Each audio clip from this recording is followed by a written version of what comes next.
Celebrations proved premature. The battle for Aleppo is not over.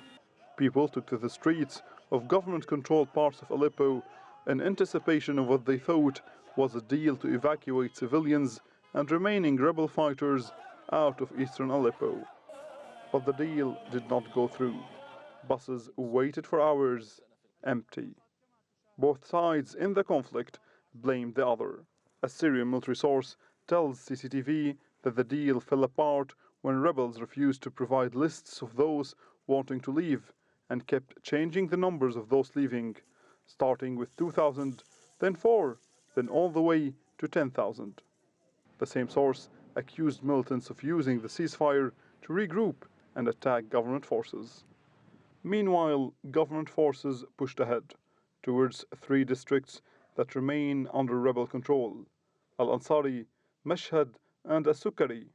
Altogether make up around 2% of eastern Aleppo. Syria's military says it has already taken control of the other 98% of this region.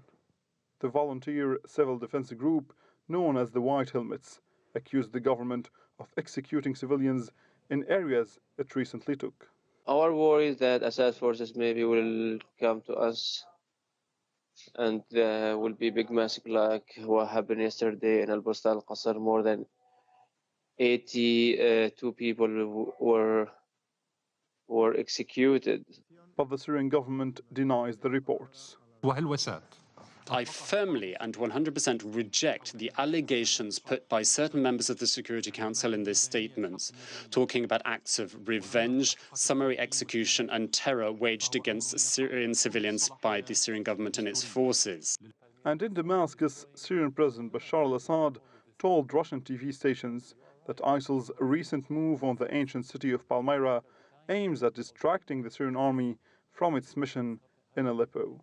This is the response to what's happening in Aleppo, the advancement of the Syrian Arab army, and they wanted to make this, or let's say, to undermine the victory in Aleppo, and at the same time to distract the Syrian army from Aleppo to make it move toward Palmyra and stop the advancement. But of course, it didn't work. As the situation in Aleppo becomes more and more complicated, the mood here in Damascus remains relaxed.